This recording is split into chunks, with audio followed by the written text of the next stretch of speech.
Hello class 10. Today we are going to study about the addition reaction किसे alkene से। ठीक है ना, एल्कीन क्या होता है? सी सी डबल बॉन्ड। ठीक है, आज हम लोग एल्कीन में सी सी डबल बॉन्ड में कैसा करके हाइड्रोजन हैलाइड, मतलब हाइड्रोजन हैलाइड एक्चुअली क्या होता है? क्लोरीन और ब्रोमीन या आयोडीन कुछ भी, पर हम लोग chlorine bromine we will study. Okay, तो हाइड्रोजन क्लोराइड को आप अगर सिमेट्रिकल एल्कीन, देखो ये सिमेट्रिकल है, कोई सा कार्बन भी कोई सा हाइड्रोजन जाएगा।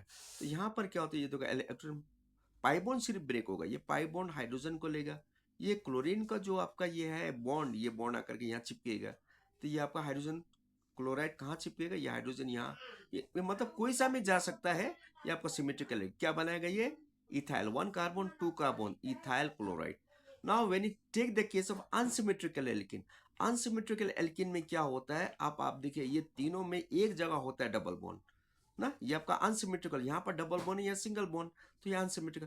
तो अनसिमेट्रिकल एल्कीन में क्या होता है? We used to follow the Markovnikov rule. एक रूल होता है जहां पर बोलता है अगर हाइड्रोजन हैलाइड हो, the hydrogen atom will go to those atom which is having, to those carbon atom which is having maximum number of hydrogen atom. तो हाइड्रोजन यहाँ चला गया और क्लोरीन यहाँ आ गया अकॉर्डिंग टू मार्कोनिकॉफ रूल। तो ये आपका सिग्मा बॉन्ड तो ही रह जाएगा, पर ये पाई बॉन्ड तो क्लीव हो जाएगा, ये तो बॉन्ड तो ब्रेक हो रहा है। तो ये बॉन्ड ब्रेक करके क्या बनाएगा? One place two place two chloropropane, क्योंकि ये सिंगल बॉन्ड है। ये आपका क्या होगा? ब्रांचिंग इफेक्ट भी ये स्टेबिलिटी देगा। तो यहाँ पर आपका कौन सा रूल आपको फॉलो करना पड़ेगा? Markovnikov rule. ठीक है, समझ गए? तो यहाँ आपका क्या होगा? आपका एडिशन रिएक्शन में कुछ नहीं हुआ, पर आपका क्या हो गया? एल्कीन से एल्किन ट्रांसफॉर्म हो रहा है, एल्कीन से एल्केन ट्रांसफॉर्म हो रहा है।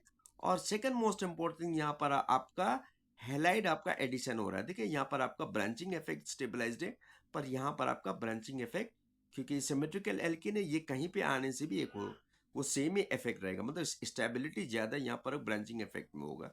और यहाँ पर भी तो ऐसी स्टेबिलिटी को, क्योंकि this is symmetrical, this is unsymmetrical. Okay, then you copy it nicely, Markovnikov rule also. Okay, pause it and copy it nicely. Okay, then thank you.